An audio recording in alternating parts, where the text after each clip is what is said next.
Welcome back to Daily Persuasion. I'm Joshua Lisec, the New York Times bestselling author, co-author, ghostwriter of more than 95 nonfiction books, and a certified professional hypnotist. It's through this unique lens that I curate the current events so that you can better influence the VIPs in your life.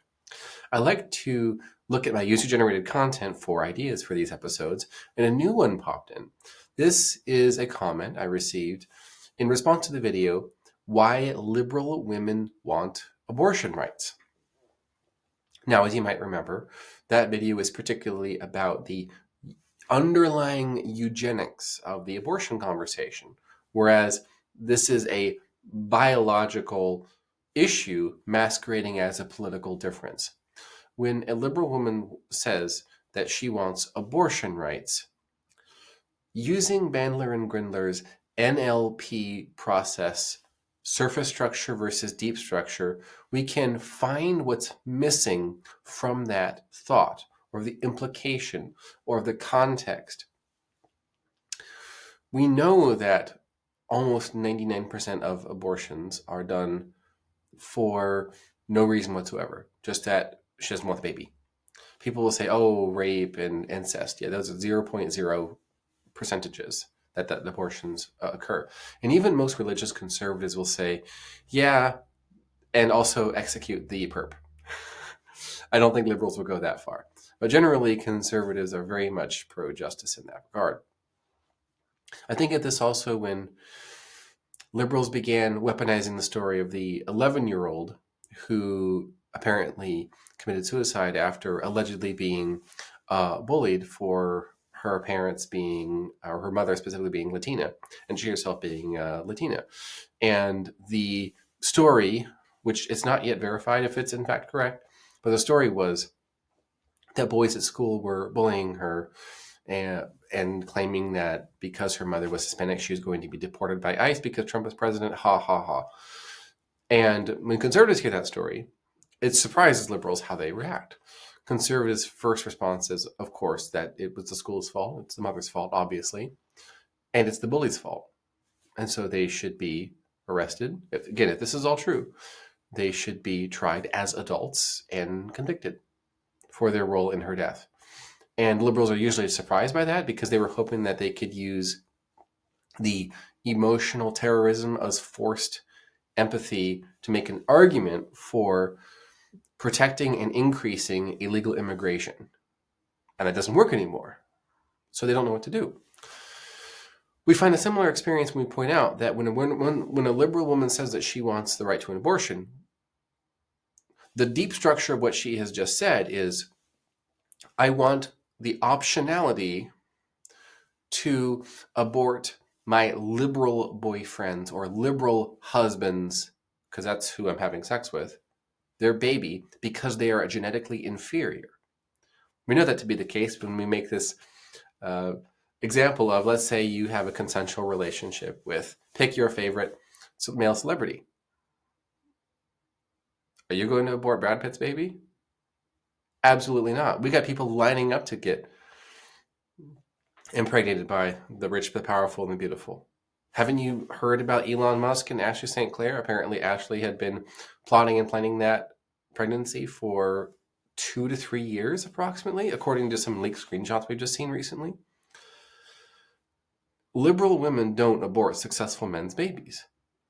So, when we reframe the conversation that way, we realize what's really going on here is that women do not want to give birth to, much less have a pregnancy of, a liberal male.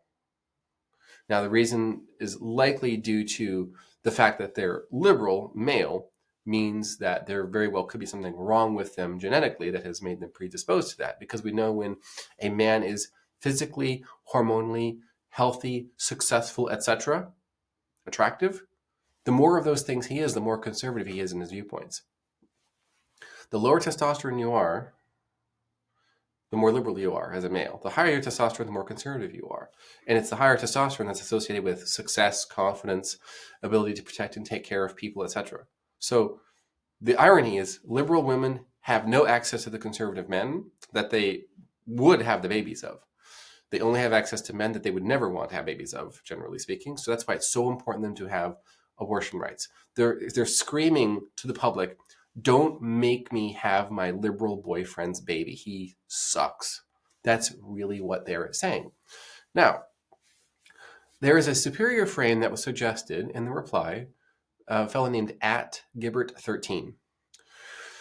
My superior frame for abortion is the parallel of abortion to Confederate states' rights of the late 1800s. He says, a developed group of Americans, whites, women, want control over a vulnerable group, blacks, children, to decide their livelihoods, freedom, life or death, because they are responsible, owner, mother, for those people, and in doing so are ignoring their constitutional rights to life, liberty, and the pursuit of happiness. I've only met a few counter-arguments, typically that children are not humans in the womb and the threats of complication to the mother's life.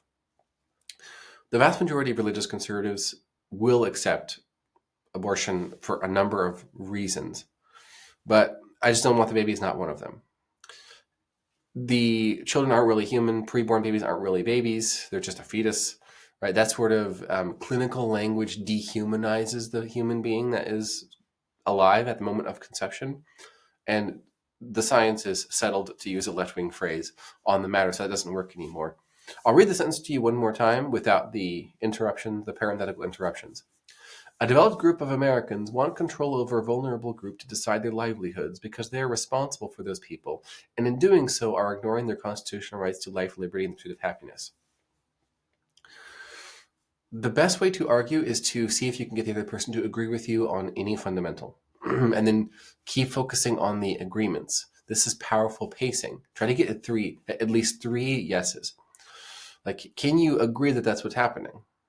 Can you agree that when we look at the numbers, liberal women are aborting not a conservative male's child.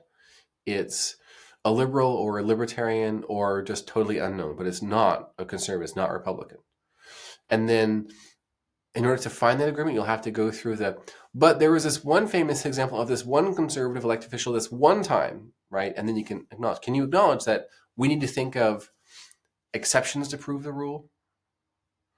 Anyway, this is a fantastic superior frame, I think. But the issue is they will just poke it and say, are you trying to say that non-humans, aka fetuses, are literally just black people and that they're literally legally similar? Are you literally trying to do that right now? Like, oh my, and they'll go off like that.